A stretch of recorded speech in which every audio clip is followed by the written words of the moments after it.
pagi, Pak. Gimana kabarnya Gimana Mas kabar? Bayu? Gimana hari ini menjalani sidang kembali Mas?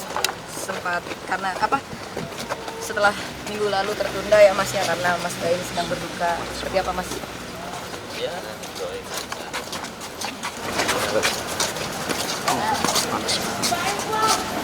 Hai, Masih ada rasa terima kasih. sedih gitu nggak sih Mas kalau almarhum papa gitu Mas? Apalagi sambil menjalani Kiri-kiri gitu. sidang. Adanya kan seperti itu. Lah mungkin menunggu nggak sih, Bang? Mungkin hasilnya sidang mungkin gimana? Pastinya udah. Mas, kabar anak-anak seperti apa Mas nih? Terlihat anak-anak semakin lengket sama Mas Baim. Nggak merasa agak sedikit kewalahan nggak sih Mas ngurusin anak-anak tuh? Wah, Enggak ya, seneng aja ya Mas? senang banget. Terus anak-anak gimana Mas? Pasca akinya nggak ada, masih suka bersanya nggak gitu sih Mas?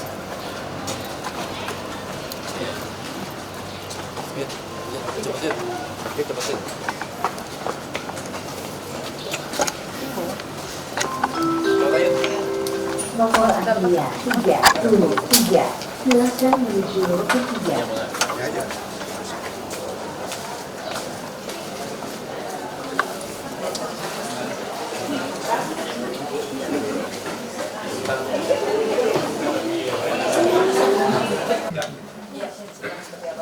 Hari ini kita menyiapkan saksi fakta dan saksi ahli. Juga ada tambahan bukti. Bukti tersebut terkait dengan dua anak. Apa videonya nggak perlu saya sampaikan nanti bagi saya. Video itu sangat penting di mana seorang anak itu terkait dengan orang tua. Sedangkan saksi yang Nomor antrian B2 dengan nomor perkara 3475 PDTG. Silakan masuk ke ruang sidang 2. mantan stafnya lah.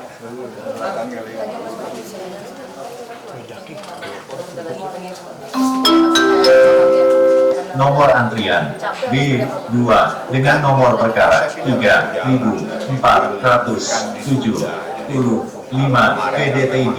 Silakan masuk ke ruang sidang 2.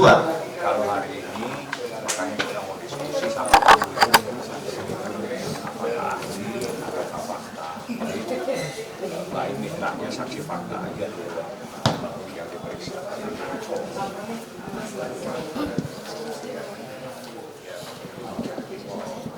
Untuk saksinya sendiri berapa orang sudah mungkin hari ini? Hari ini saksinya 3, ahli 1. Ahli apa? Saksi fakta dan saksi ahli.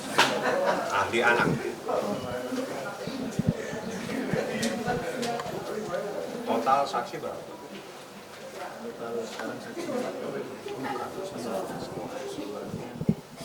Ada 11.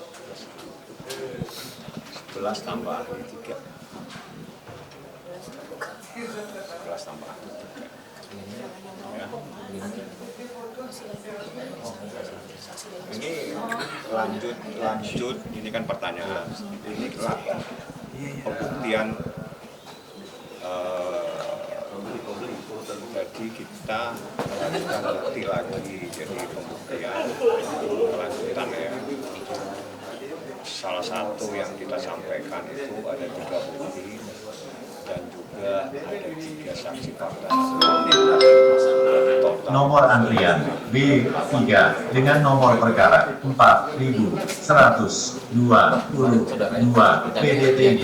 Silakan masuk ke ruang sidang 2. Saudara sama. Saudara yang dikabarkan disuka oleh Saudara saya. Enggak, pertanyaannya jangan ke saya dong. topinya kayak kemarin sempat ngatain. Ada yang saya nggak mungkin datangkan dia. Nomor antrian B3 dengan nomor perkara 4122 PDTG. Silakan masuk ke ruang sidang 2. Kemarin sekolah sempat hadir ya, tapi pas tahlilan nggak hadir karena sibuk kerja gitu. Nomor Masih banyak antrian yang bilang B3 dengan nomor perkara kayaknya disampingkan gitu sama Allah. 4022 Karena sibuk kerja gitu, bahkan sampai ke luar negeri gitu. Silakan masuk ke ruang sidang 2. Iya apa? Dikesampingkan gitu, Paula lagi mementingkan dia kerja gitu. Jadi anak-anak sama Mas Bayu terus. Enggak lah. Enggak lah, orang tua pasti sayang sama anak. Ada yang bilang juga, maaf ya, katanya soal pencitraan gitu, dengan sibuk kerja, bikin video kedekatannya dengan anak-anak seperti apa?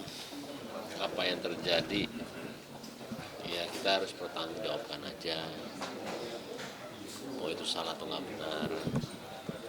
Kalau saya nggak bisa ngejudge, takutnya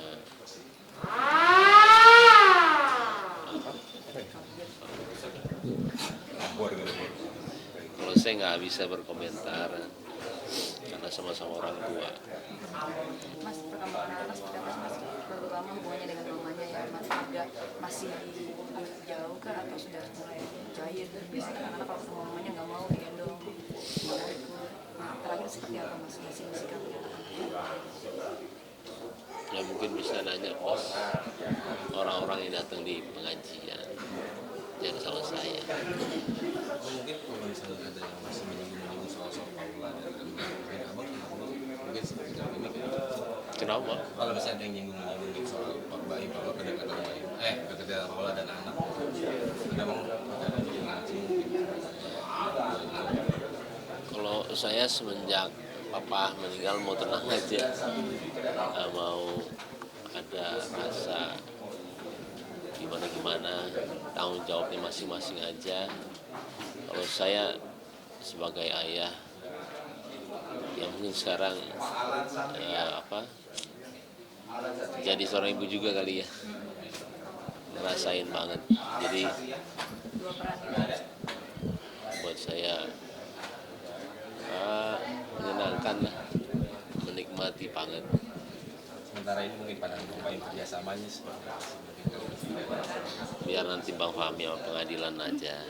Kerjasama apa ini? Untuk masalah anak. Gini.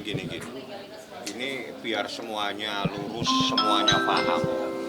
Nomor antrian A1 dengan nomor Jadi, perkara 4. sekarang itu sudah bukan zamannya lagi. 8. Orang tua yang Silakan menentukan masuk ke ruang sidang anak 1. itu harus kepada siapa, ya. Paradigmanya sudah berubah. Pengadilan, Mahkamah Agung sudah mengeluarkan surat edaran. Jurisprudensi sudah ada. Artinya yang selama ini semua mempunyai pemikiran bahwa seorang anak di bawah umur itu harus kepada ibunya, itu cara berpikir yang usang. Sudah ketinggalan zaman. Jadul.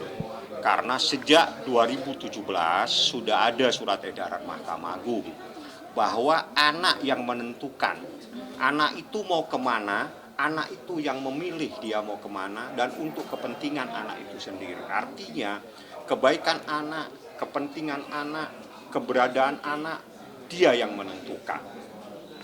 Kalau anaknya menolak, tidak boleh dipaksakan, termasuk pengadilan. Tidak boleh memaksakan anak itu harus, anak itu mau kemana, dia nyaman kemana, itu yang harus diputuskan. Mungkin orang-orang menganggap bahwa anak kecil tidak bisa membuat suatu keputusan gitu Bang, seperti apa? Siapa bilang anak kecil tidak bisa memutuskan? Dia bisa minta makan, artinya makanan itu enak tidak enak, bisa nggak? Bisa kan? Anak saya minta susu, berarti saya minta air, berarti anak itu bisa membedakan antara susu dan air. Artinya anak kecil jangan dianggap anak itu tidak bisa apa-apa. Cara berpikir yang terlalu salah terhadap anak kecil itu punya hak. Jadi di dalam beberapa keputusan anak itu jangan dijadikan objek. Artinya objek itu misalnya anak itu harus kirim ke A ke B, itu nggak boleh. Anak itu kalau dia mau, ayo kita antar. Kalau dia nggak mau, jangan dipaksa. Itu kepentingan anak itu yang dikedepankan.